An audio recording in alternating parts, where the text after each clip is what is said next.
Okay sir, మీకు స్త్రీ and పురుషులకి ఇద్దరికి మీరు సమానంగా ట్రీట్ చేస్తారా?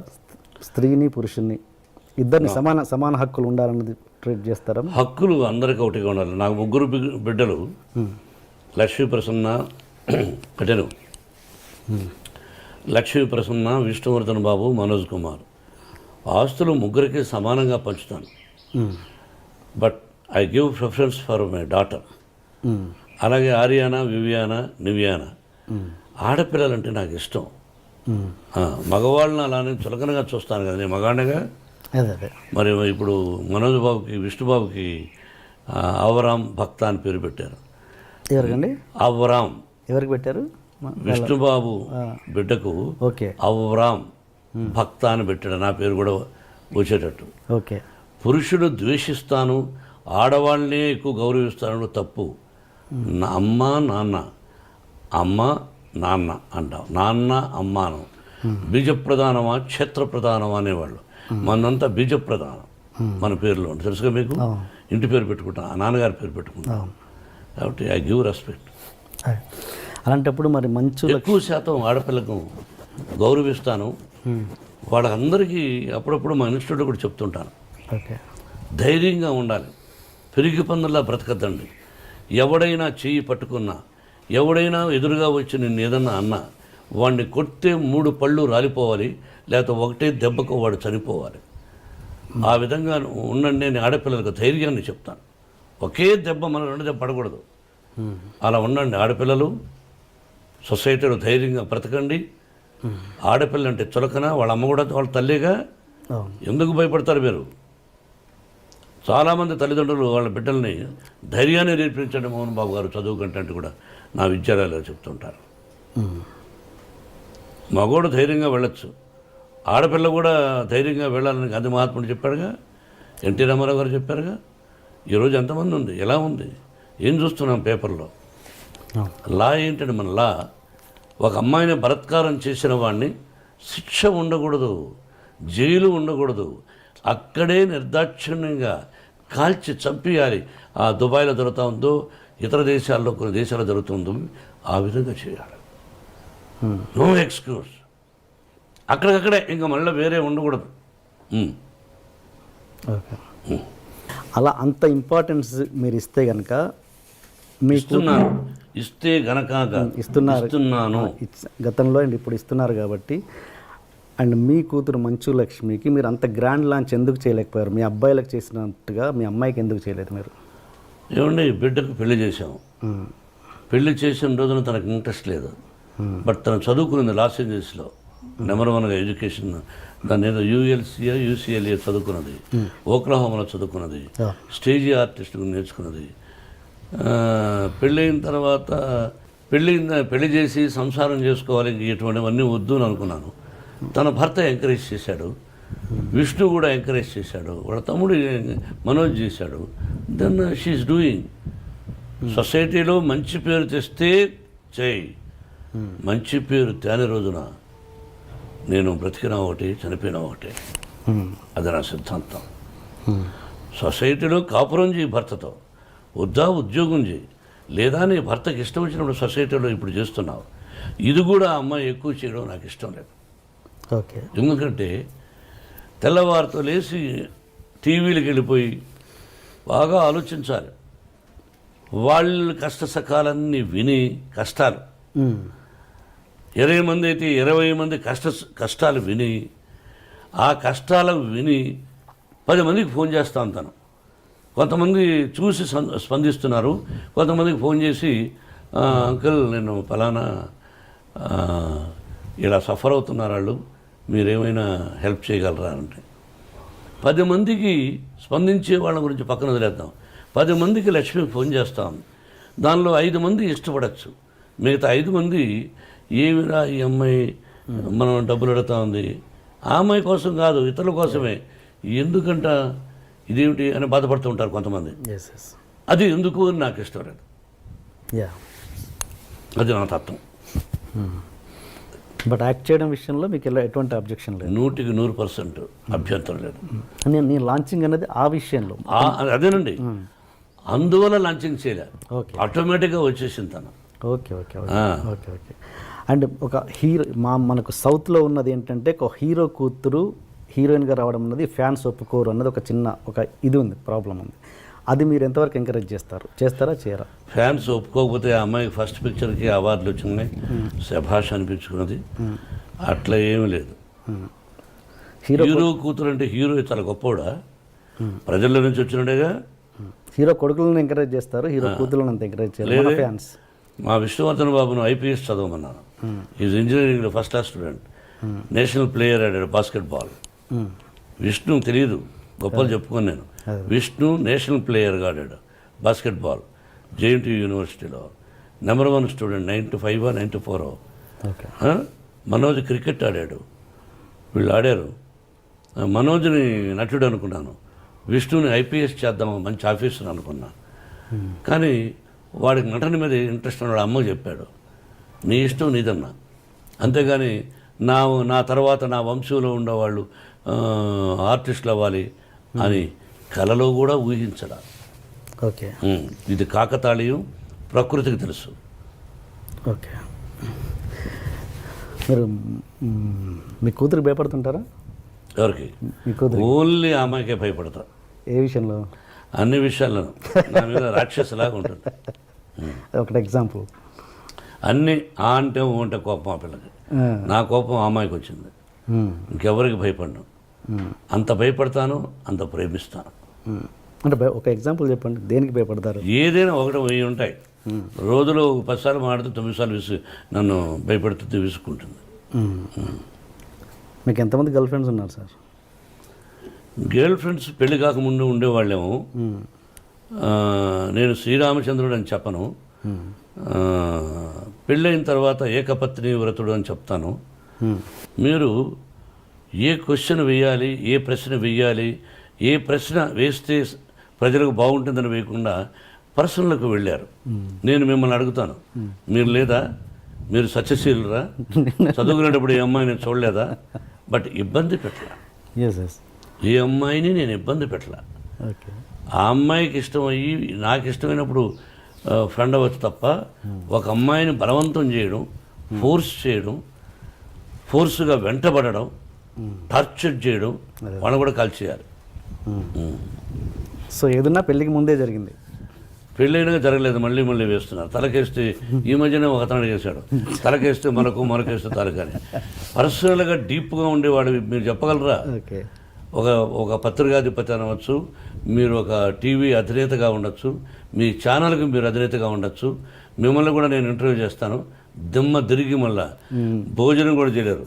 తర్వాత మీ ఇంటికి మీ వైఫ్ కూడా రానివ్వదు. అలా అడగగలను నేను. మరి మీరు మమ్మల్ని వేస్తారు, మేము మిమ్మల్ని వేయకూడదు. మీరేమైనా దేవుళ్ళ? మీరేమి ఇలా వేయచ్చు అంటే మీరు సత్యశీలురా? శ్రీరామచంద్రుడా? సత్యహరిశ్చంద్రుడా? కాదు, మీకు కూడా ఎన్నో ఉన్నాయి. మేమేందుకు ఖాళీగా దొరుకుతామని? ఖాళీగా లేవు. నటులు ఖాళీగా ఉండడం. ఏదో వేద్దాం, ఒక సంచలనం క్రియేట్ చేద్దాం, అదే టీవీలో 20 సార్లు వేద్దాం అని మీ ప్రశ్న అది. కాదండి, ఈ వయసులో ఒక విద్యాలయాలు పెట్టుకొని నేను ఒక 14,500 మంది స్టూడెంట్స్ నా బిడ్డలుగా చూస్తూ ఈ రోజున మీరు 40 నాకు పెళ్ళి దాదాపు 30 సంవత్సరాలు అయింది. అంతకుముందు ఎప్పుడో ఎక్కడో ఏమిటో అని సంఘటన గురించి ఇప్పుడు అడగడం అన్నది అప్రస్తుతం, మర్యాద కాదు. మీరు అడిగారు, ఆన్సర్ చెప్పాను. మీరు వేయచ్చు, భయపడదలుచుకోలేదు. చిన్నప్పటి నుంచి నాన్నగారిని చూస్తున్నారు కదా, నాన్నగారిలో మీకు బాగా నచ్చిన గొప్ప క్వాలిటీ ఏంటి? ఆయనలోంచి మీరు తీసుకున్న మంచి క్వాలిటీ ఏంటి? నాన్న గొప్ప క్వాలిటీ వచ్చేసి మనుషులాగా బ్రతకడం. ఏంటంటే ఒకరిని అన్యాయం చేయకుండా, ఒకరిని హర్ట్ చేయకుండా. దేవుడు అంటే ఎప్పుడు అంటారు, రే దేవుడు మనకు అన్నీ ఇచ్చేసారా, ఈ పూజలు ఈ పురస్కారాలు ఇవన్నీ ఎందుకు తెలిసి ఎక్కువ చేయాలి, మనం ఆయనకి థ్యాంక్స్ చెప్తూ ఉండాలిరా మనం ప్రతిదానికి. ఈ లైఫ్ మనకి ఇచ్చారు, ఇది మనం మోల్డ్ చేసుకోవాలి. మనం సరిగా మోల్డ్ చేసుకుని ఒకరు చీట్ చేయకుండా, ఒకరు చేయకపోతే మనం చచ్చిపోయిన తర్వాత మనం దేవుళ్ళు అవుతారా? మానవ జన్మ అంటే అంతే. ఈ ప్రాసెస్ను ఉండే బట్టే అలాగే నువ్వు కరెక్ట్గా 10 మందికి అన్నం పెట్టి ఒకరు కడుపు కొట్టకుండా ఉండు, నువ్వు దేవుడిగా మారిపోతావు చనిపోయిన తర్వాత అన్నారు. సో అది నేను ఫిక్స్ చేసుకున్నాను చిన్నప్పటి నుంచి. So that's one quality I want. నాకు దగ్గర ఏం లేకపోయినా ఓకే మేము గమ్మున ఉంటాం, ఒక కడుపు కొట్టి మాత్రం ఉన్నాం. అలా పైకి వచ్చి అలా ఒకటి చేసి రావాలంటే ఈ రోజుల్లో పెద్ద మ్యాటర్ కాదు. అలా వద్దు, కష్టపడదాం, రెక్కాడిద్దాం డొక్కకి నింపుదాం అనే ఒక కాన్సెప్ట్తోనే బ్రతుకుతున్నాం. అండ్ అది చాలా హాయిగానే ఉంది అండ్ సెల్ఫ్ రెస్పెక్ట్ చాలా ఉంది. గర్వంగా ఈ రోజుకి నాన్న ఇలా బ్రతుకుతున్నారంటే అది ఒకటే రీజన్. అండ్ అది ఫాలో అయితే చాలు మేము. గ్రేట్. అండ్ మీకు అన్నయ్యకి మధ్యలో మేజర్ డిఫరెన్స్ ఏంటి? Height, quality. ఓకే. నాకు అనకన్నా సింపుల్గా చెప్పాలంటే అన్న క్లాస్ నేను మాస్. అది అందరికీ అర్థమైపోయింది. అది కాకుండా లైక్ విష్ణు వచ్చేసి proper like he takes care of dad's colleges కానీ ప్రతిది కానీ అన్న చేసుకుంటాడు. అండ్ సపరేట్గా అన్న కూడా ఇంకా బిజినెసెస్ కాలేజెస్ ఇవన్నీ హ్యాండిల్ చేస్తారు. Is a multi task. Is into businesses అవి చేస్తారు. నన్ను అంటారు మా ఇంట్లో చూసుకోండి, నువ్వు చూసుకోవచ్చు కదా డాడీ అంటారు. నువ్వు చూసుకొని తిరుగుతూ ఉంటారు, మైక్లో కూడా అంటారు వీడేది చూసుకోండి ఇంట్లో అనేది. ఆల్రెడీ ఉన్న దాంట్లో చూసుకోవడం నాకు అసలు కిక్ లేదు. అన్న హ్యాపీగా నెంబర్ 1గా చూసుకుంటున్నాడు, మళ్ళీ నేను కూడా దూరం చూసుకుంటాను దాన్ని. సో అందుకనేసి నేను ఎప్పుడో ఇంటర్ నుంచే ఫిక్స్, ఇది అన్నది, అన్న చూసుకుంటాడు, నేను యాక్టర్ని, నేను యాక్టింగ్ సైడ్ ఇది చూసుకుంటాను. అండ్ నేను only my total focus is acting. నేను టెక్నికల్గా కానీ ఇటు కానీ సినిమా కానీ స్క్రిప్టింగ్ కానీ ఒక సినిమానే నా ప్రపంచం. అండ్ సినిమా తర్వాత నా ఫ్యామిలీ అండ్ నా friends. This is my life simple. ఇంక దాంట్లో ఎక్కువ బిజినెస్ పెట్టేది పెట్టి ఇంక ఎవరికి టైం ఇవ్వకుండా అయిపోతుంది లైఫ్. మీ ఇద్దరు కాంబినేషన్లో మూవీ ఎప్పుడు ఉండొచ్చు అంటారు? మంచి స్క్రిప్ట్ వచ్చినప్పుడు అండి. ఇట్స్ ఆల్వేస్ అప్పుడు right script and right director వచ్చినప్పుడు డెఫినెట్గా చేస్తాను. ఓకే, మన శౌర్య సినిమాకి వస్తే మీరు దశరథ్ గారు ఇంతకుముందు శ్రీ సినిమా చేశారు. అది అంతగా పెద్దగా ఆడలేదు. తర్వాత మళ్ళీ దశరథ్ గారికి కలిసి పనిచేయడానికి మేజర్ మిమ్మల్ని అట్రాక్ట్ చేసిన పాయింట్ ఏంటి? స్క్రిప్ట్ అండి, main script. And first appointment ఇచ్చిన కారణం మెయిన్ ఏంటంటే నాకు is a very good technician. ఆయన మంచి డైరెక్టర్. అండ్ మాకు అంతకంటే ఎక్కువ నాకు అనుబంధం ఆయన ఉంటే. సో ఆయన సక్సెస్ ఫెయిల్యూర్ ఇవేవి నేను చూడలేదు. మెయిన్గా నేను చూసింది ఎప్పుడు మామూలుగా చూసేది ఒక మనిషి హార్డ్ వర్క్ చేస్తే కరెక్ట్ స్క్రిప్ట్ అన్ని పడినప్పుడు వస్తుంది, ఆ టాలెంట్ ఉన్నప్పుడు.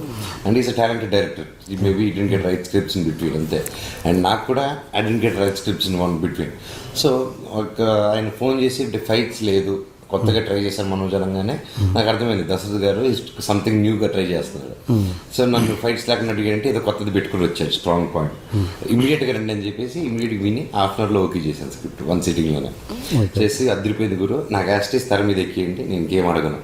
అదొకటే మేము ప్రివ్యూ రోజు అడుగుతాను నాకు డౌట్స్ ఉంటే, అప్పటివరకు ఇదే ఎక్కింది నాకు అని చెప్పొద్దని. షూటింగ్ టైంలో కూడా నాకు ఏదైతే చెప్పాడో అదే తీసుకెళ్లారు. ఫైనల్గా నాకు అద్భుతమైన సినిమా తీసి పెట్టారు. నాకు నేను సాటిస్ఫై అయ్యేంత సినిమా.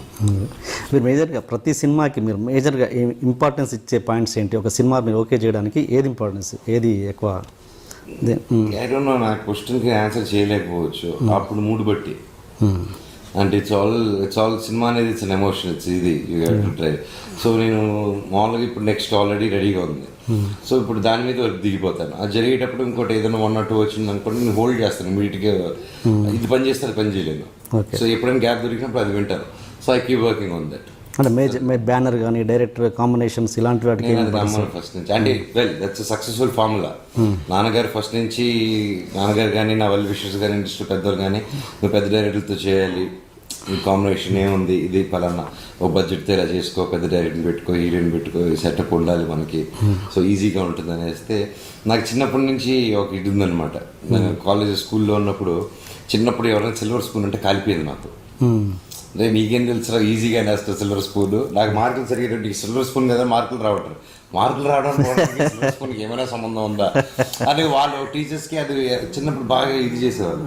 సో నాకు లేదు అనేసి ఇలా కాదనేసి ఇంక 2000 నుంచి నా క్యారెక్టర్ ఎలా మారిపోయిందంటే, యూఎస్కి వెళ్ళినప్పుడు ఒక డోనట్ స్టోర్లో మాపులు వేసుకుంటూ డబ్బు సంపాదించడం అలా వెళ్ళిపోయింది మైండ్.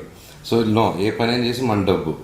అండ్ రేపు నేను సక్సెస్లో వచ్చేసిన తర్వాత నాకు వైఫ్ ఉంది. ఈరోజు ఇది వైఫ్ రాకముందు థాట్. అండ్ రేపు పిల్లలు పుట్టారు. వాడు టక్క నాన్న ఇది నీ ఫుడ్డా డాడీ ఫుడ్డా రెడీ, ఇది నీ ఫుడ్డా తాత ఫుడ్డా అని అడిగితే నా ఫుడ్ రా ఇది అని చెప్పాలని ఒక ఆశ నాకు. సో అది చెప్పాలంటే నా గేమ్ నేనే చేసుకోవాలి. అందుకోసమే నేను నా కొత్త వాళ్ళతో కానీ వీళ్ళతో కానీ దట్స్ మై జర్నీ. ఇప్పటికీ అంటారు అది కరెక్ట్ కాదమ్మా, ఇప్పటికీ మించిపోలేదు నువ్వు ఇది చేయంటే, ఇప్పటికి నాకు మించిపోయాను. I'm very I'm the happiest person నేను. నాకు రేపు సినిమా రిలీజ్ అవుతుందంటే ఈరోజు గర్వంగా ఉన్నా కొత్తది ట్రై చేశారని చెప్పి. ఒక దాంట్లో స్టక్ అవుతారు. So it's my battle and it's my and I'm loving my journey. Family గురించి మాట్లాడాం కాబట్టి, సపోజ్ ఇదే మంచు మనోజ్, ఇదే ఎనర్జీతో ఉన్న మంచి మనోజ్, ఇదే యాటిట్యూడ్తో ఉన్న మంచి మనోజ్, ఇదే టాలెంట్ ఉన్న మంచి మనోజ్, సపోజ్ మోహన్ బాబు గారి ఫ్యామిలీలో కాకుండా ఇదే ఫిల్మ్ ఇండస్ట్రీలో ఉంటూ మోహన్ బాబు గారి ఫ్యామిలీ కనుక పుట్టి ఉండకపోతే ఇప్పుడు అతని జర్నీ ఎలా ఉండేది? ఇలాగే ఉండేది అనుకుంటారు రియల్లీ? నాకు తెలిసి ఇలాగే నేను ఇలాగే కొత్త సినిమాలు చేసేవాడిని, అప్పుడు కొత్త డైరెక్టర్లతోనే చేసేవాడిని. అంటే ఇంత సాఫీగా ఉండేదా జర్నీ అని? సాఫీగా ఉండేది నాది, ఇప్పుడు సాఫీగా లేదండి. నేను ఎవరు చెప్పారు అంత సాఫీగా? నా జర్నీ ఐఎమ్ క్రియేటింగ్. నా జర్నీ కానీ నాది కానీ it's my own fight. It's like నా ఫైట్ బయటకు వచ్చి చెప్పుకోను అంతే.